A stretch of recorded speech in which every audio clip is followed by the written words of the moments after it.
Hi everyone, my name is Abhiraj Garikapati. Welcome to my YouTube channel Amazing Abhi.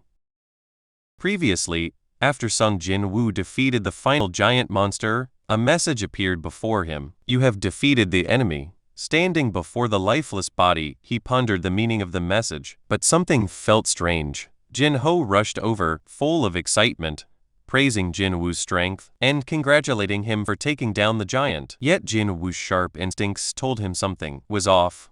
If that had truly been the dungeon's boss, there should have been a system message declaring the dungeon cleared. His eyes narrowed. The raid wasn't over. Looking closer at the giant's body, he realized something else.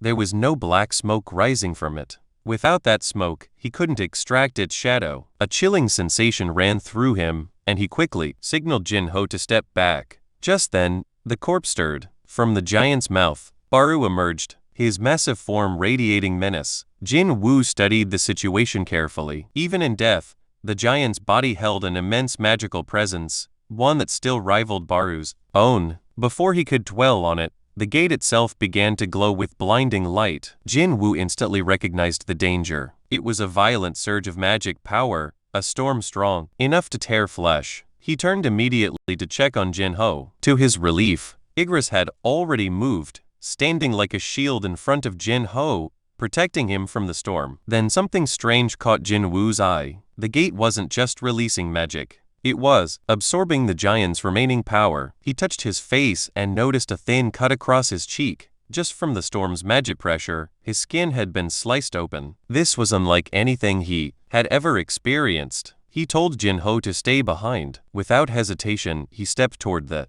gate, preparing to enter and uncover the truth. With one leap, Jin Wu crossed the threshold and found himself in a massive corridor, built on a scale fit for giants. As he walked deeper, Baru appeared by his side, remarking that he could hear something nearby. Jin Wu agreed. It wasn't an ordinary sound. It was a sinister laugh. A voice then echoed throughout the chamber, mocking the rulers and declaring amusement at their struggles. At the center of the chamber, Jin Wu saw it, a massive giant, bound tightly in chains. The creature raised its head, its voice desperate, urging to be freed. It claimed to know the ruler's true plans and begged to deliver this knowledge to the other monarchs. But then its gaze sharpened. Realization dawned, and it said that Jin Wu was not the person it had expected. Jin Wu asked whether the rulers were responsible for imprisoning him. The changed giant confirmed they were, explaining that he was being used as a tool, a stepping stone for the rulers to prepare the battlefield for an inevitable war. Jin Wu studied him carefully. He had spoken with intelligent magical beasts before, but none had been able to explain their true origins. Perhaps this one could. He asked the chain monarch what he knew about the rulers. The giant replied that they were the ancient enemies of the. If the rulers were enemies of the monarchs, then by extension were they also his enemies? He pressed further, asking if the chains binding him were proof of being a monarch. The giant nodded and revealed his true identity. The monarch of the beginning, king of giant. He warned Jin Wu that both rulers and monarchs sought him. With his current strength, Jin Wu was not yet ready to stand against either side. To survive, he would need allies and influence. Jin Wu demanded proof of his words. The monarch then began chanting in an ancient tongue. A system notification appeared before Jin Wu. The monarch of the beginning has activated the skill, Oath of Truth. Accepting the pact, Jin Wu felt the weight of the contract. Neither he nor the monarch could speak lies until the oath was annulled. Again, Li asked for freedom, promising aid against Jin Wu's enemies. Jin Wu attempted to respond with false assurance, but found himself unable to. The oath bound his words. Li explained this was the power of the truth-binding contract. Jin Wu could not lie now. Curious, Jin Wu asked why Li could speak with such clarity. Unlike the other monsters from the gates, Li realized Jin Wu was referring to the creatures of chaos, the mindless beasts who poured out of dungeons. He explained that those were prisoners of the rulers, locked away for so long that their minds had decayed, leaving them nothing but beasts. He, however, was different. He was a king. He had retained his sanity, enduring countless years in chains, waiting for this very moment of release. Jin Wu then asked if the Silver Wing soldiers were also part of the ruler's forces. Li confirmed it. adding that the rulers were already preparing for a war against the monarchs. Jin Wu questioned why they sent endless waves of monsters into humanity's world. Li Yi revealed the truth. Their purpose was not to destroy but to prepare. By injecting magic power into Earth, little by little, they were transforming it into a battlefield capable of withstanding the clash between rulers and monarchs. Magic stones and crystals, what humanity thought were blessings, were in fact part of this grand design. The blood and deaths of hunters and civilians alike were the very fuel transforming the planet. Jin Wu finally understood. The world was being prepared for war. Before we move ahead, please take a second to like on this video. A like tells me that you enjoyed this topic. Your support helps Amazing Pie grow naturally.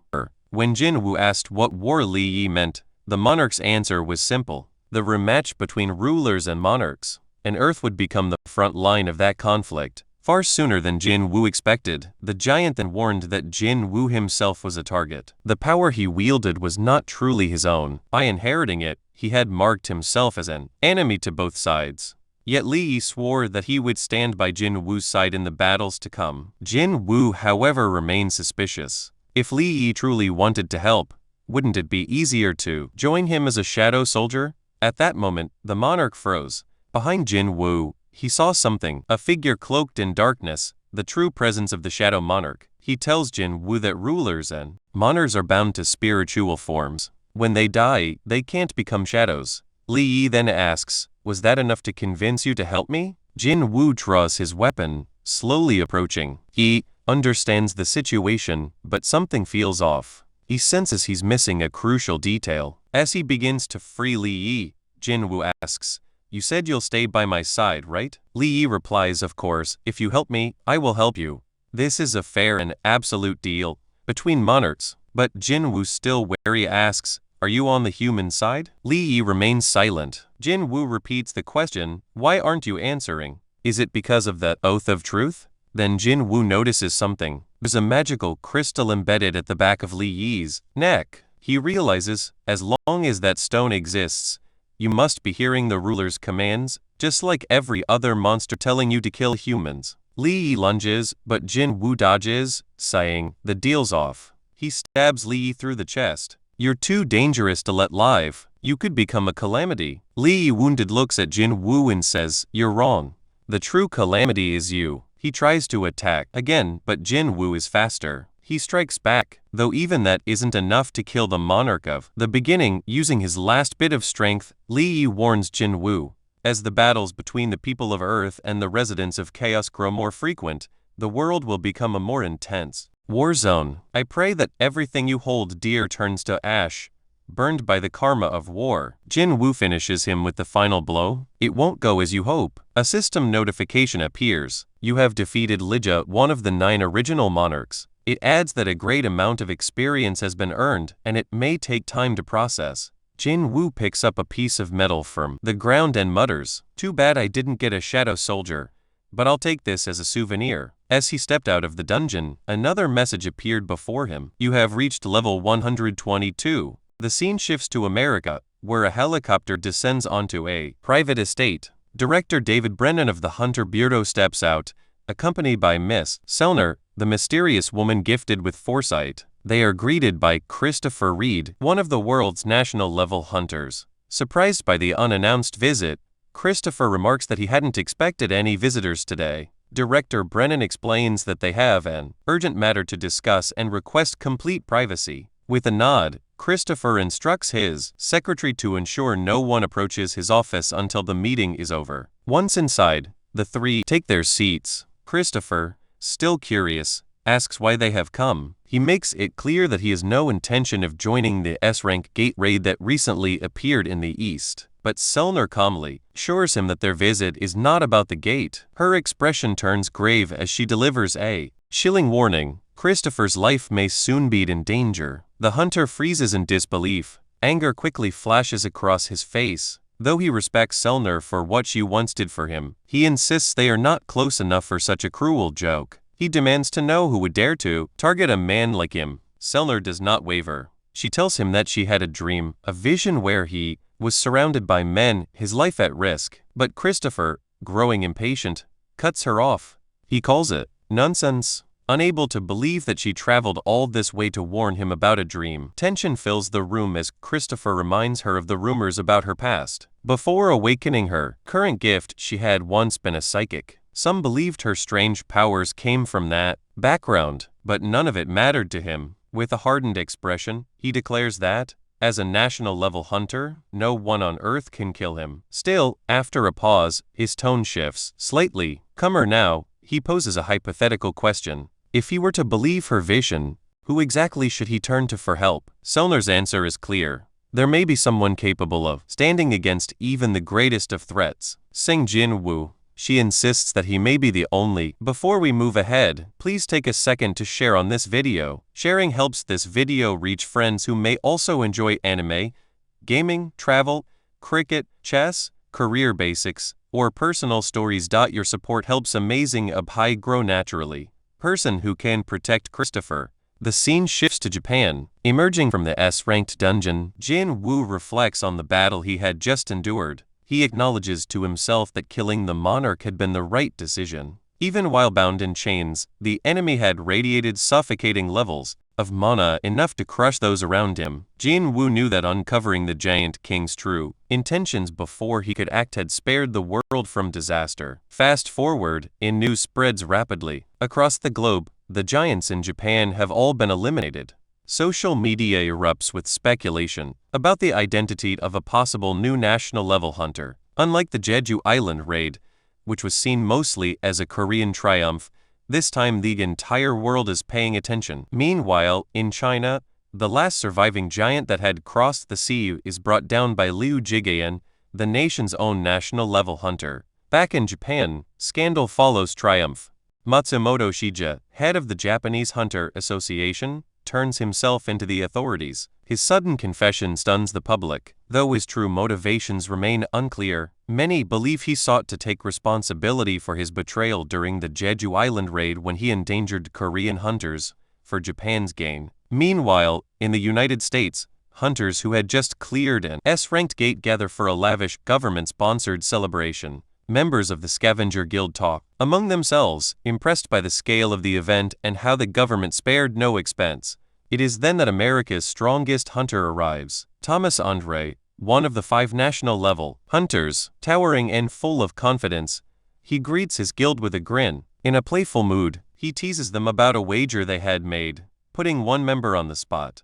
The hunter nervously insists that he hadn't bet anything at all, which only amuses Thomas further. He jokes about taking the man's tie as a prize, leaning in with mock seriousness. Turning to his assistant, Laura, Thomas asks how he looks. With her usual bluntness, she remarks that although the tie is expensive, it clashes terribly with his Hawaiian shirt. Laughing at her honesty, Thomas removes the tie, agreeing with her. Once the humor fades, Laura provides an important update. She reports the list of guilds set to attend the upcoming International Guild Conference. Among them, one name catches Thomas' attention, the Ajin Guild, newly created in Korea. Laura confirms that the guild belongs to none other than Sung Jin Wu. At once, Thomas's playful demeanor shifts. His interest sharpens as he realizes what this means. Soon, Sung Jin Wu will be coming to the United States. Back in Korea, Sung Jin Wu cleared the remaining dungeon breaks across the city. With the crisis finally under control, he stood before a row of giants he had turned into shadow soldiers. He'd observed his new forces, remarking that it was unfortunate one had managed to escape across the ocean. Still, the gains far outweighed the loss. His army had grown stronger, and the onlookers behind him couldn't hide their astonishment. Seeing their reaction, Jinho smirked, thinking it was no surprise they were shocked, witnessing his abilities for the first time. He then noticed Hunter Hoshino approaching, telling him that someone was on the phone asking for him. After answering, Jin Wu was surprised to hear what the caller said. It was Jinho, telling him he had to return to Korea. Jin Wu asked if something had happened. Jinho admitted he wasn't entirely sure, but said his mother had called and sounded shaken. Something had come up regarding family matters, and he couldn't ignore it. Though concerned, Jin Wu agreed and allowed him to leave. As Jinho departed, he thought back to his mother's trembling voice. He had never heard her sound that way before, and unease settled in his chest. Upon landing in Korea, Jinho was met by his father's assistant. The man informed him that a car had been prepared to take him directly to the hospital. His tone was grave as he advised Jinho to brace himself for what he was about to see. During the drive, the assistant explained the situation. By the time they arrived, Jinho's father was lying unconscious, in a hospital bed, caught in what doctors called an eternal sleep. Shaken, Jinho tried to rush inside, but the assistant stopped him. He warned that a hunter unable to fully control his mana could worsen his father's condition simply by being near. Instead, the assistant handed him a notebook. He explained that this was something the chairman had been working on before collapsing. At first, he had kept it aside in hopes the chairman would wake up to ask for it, but now it seemed more fitting for Jinho to have it. Opening the notebook, Jinho's eyes blurred with tears. The pages were filled with clippings of newspaper articles, every single one about him, and Sung Jin Wu. Jinho managed a faint smile through his tears. He realized his father still had the same old habit of collecting clippings of everything that mattered to him. The assistant added gently that the book didn't only contain articles about Jin Wu.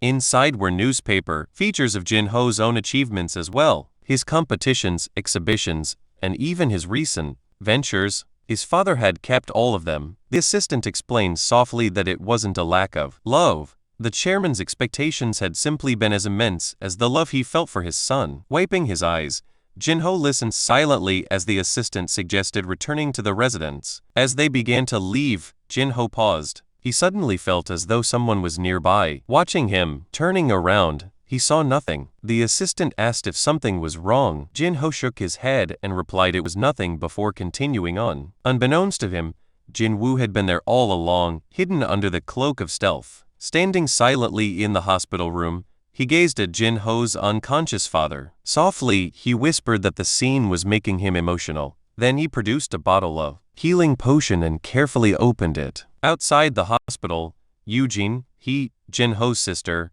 had just arrived. As she entered the building, she briefly crossed paths with Jin Wu, who slipped past her quietly. Not recognizing him, she'd ignored it and continued on her way to see her father.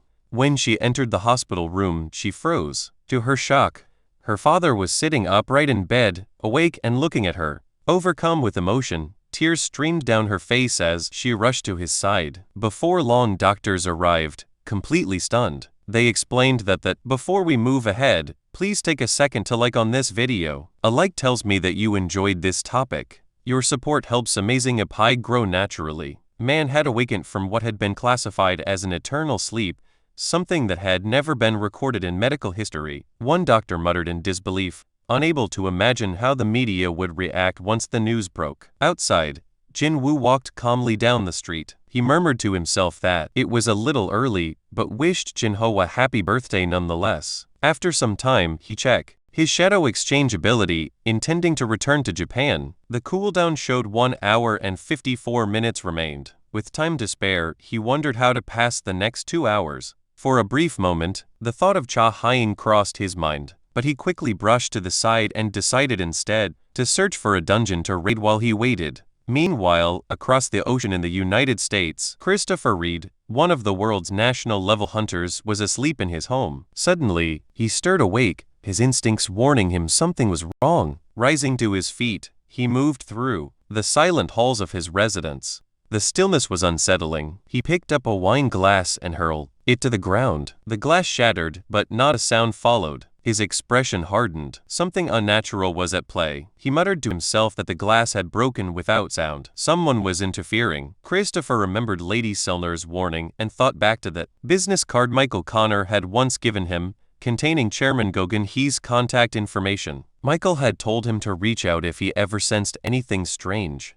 Now Christopher began to wonder if Michael had already foreseen this very moment. His thoughts were interrupted as a figure appeared before him, a mysterious man flanked by several others lurking in the shadows. Christopher demanded to know who they were. The man answered cryptically, saying that Christopher would never be able to protect anything so long as he continued siding with humanity. He referred to Christopher as a fragment of brilliant light. Hearing them speak in the language of monsters, Christopher's fury grew. He demanded answers, but the man merely pointed upward, declaring that he was not speaking to Christopher at all. He was speaking to the being connected to him, The one above. Outraged, Christopher snarled, asking if they thought this was a joke. He activated his powers, his body glowing as he entered a state of spiritualization. The intruders were startled, amazed that a human could use such an ability, but Christopher was beyond patience. Fully transformed, he lunged forward. At least one of them, he vowed, to die by his hands tonight. And with that, the fierce battle began. Back in Japan, Jin Wu was seated in a car heading toward the airport. Outside, enormous crowds had gathered, cheering and expressing their gratitude. They had come to honor the man who had saved their country from complete annihilation at the hands of the giants. Jin Wu noticed how countless people had arrived just to catch a glimpse of him. While the exact number wasn't certain, it was estimated that more than 100,000 people had assembled. Later, once the plane took off, the focus shifted inside the cabin. Jin Wu sat quietly, reflecting on the strange odds of coincidence. He wondered about the chances of a familiar face ending up next to him on a flight, purely by chance. To his surprise, the seat beside him was occupied by none other than Agent Adam White. Jin Wu asked if this meeting was really just coincidence. Adam admitted it would be nice if Jin Wu thought so, though it was hard to believe. The agent reminded him that they had only met once before, yet Jin Wu still remembered him. Berder's voice echoed from the shadows, reminding Jin Wu not to forget the man's name this time. Jin Wu then questioned why Adam was here when negotiations had already been halted. Adam admitted it was improper to bypass official channels,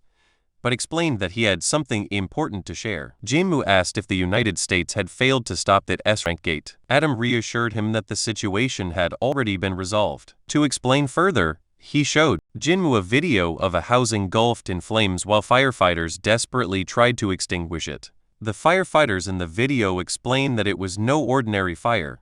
No matter what methods they use, they couldn't suppress it. Jin Wu asked what exactly he was being shown. Adam urged him to keep watching until the end. It was then revealed that Christopher Reed, one of the American national-level hunters, had caused the fire. A total of 1,800 firefighters and 14 elite hunters had been mobilized to extinguish the flames. Jin Wu quickly realized that if such a blaze existed, then a battle must have taken place. He asked if Christopher had been defeated. Adam confirmed the shocking truth. Christopher produced a photograph saying this was the person the Hunter Bureau believed to be the most likely suspect. Suddenly, Adam was lifted into the air by an invisible force as Jin Wu's fury surged. The hunter demanded to know if this was some kind of joke, warning that Adam wouldn't be walking out of the plane alive if it was. The other agents on board prepared to intervene, but Adam quickly stopped them. Gasping for breath, he clarified that the person in the photograph had come out a dungeon. He might not be who they thought he was. Jin Wu ordered him to explain further. Adam said that the man's magic power was identical to that of monsters. During an interrogation, he had attacked an S-rank hunter. Adam reminded Jin Wu of the explosion at the Hunter Bureau headquarters several months earlier, the one that had shocked the world. Jin Wu asked if they thought this had something to do with his father and let Adam go. Gasping for air, Adam continued. He explained that this suspect had knocked out Bureau hunters during that incident and then vanished without a trace. Despite all efforts, it was as if the man had evaporated into thin air. Still struggling to breathe, Adam admitted he understood how difficult this was for Jin Wu, but insisted that the suspect match every requirement to be considered responsible. Jin Wu demanded to know why he was being shown this picture. Adam then explained about the upcoming International Guild Conference in New Bern. Representatives from guilds across the world would be attending, and the Hunter Bureau planned to distribute wanted posters of this man. The investigation would no longer remain a secret. The United States had lost a national-level hunter, and the association intended to use every resource to find the culprit. Adam clarified that the reason he had come in person was to preserve good relations with Jin Wu. He wanted to warn him before the announcement went public. Otherwise, Jin Wu might have been shocked to suddenly see his father's face displayed on a screen at the event. Jin Wu sat in silence, shaken by the revelation. His father, Sangil Huang, missing for 10 years, had somehow returned, but the Bureau now considered him a monster. The thought disturbed Jin Wu deeply. One of the hunters accompanying Adam stepped forward, asking about his condition after being lifted by Jin Wu's power. Adam, still shaken, but steadying himself, assured them he was fine. Yet in that moment, he couldn't help but be astonished. Telekinesis was a skill possessed by certain high-rank magic users, but usually it was limited to moving objects around. What Jinho had demonstrated was on an entirely different level. It was the kind of ability only national-level hunters were known to possess. For Adam White, the truth was undeniable. Sang Jinho was indeed the 6th national-level hunter, and this was a fact he knew he had to report to the vice director immediately. The episode ends here. Thank you so much for watching. I really appreciate it. If you haven't subscribed yet, please consider subscribing, and I'll see you next time. If you enjoyed this video, please hit the like button and subscribe to Amazing Up High. Subscribing makes sure you do not miss the next video, and it gives me motivation to keep improving the quality of every upload. Thank you for being here, and I will see you in the next one.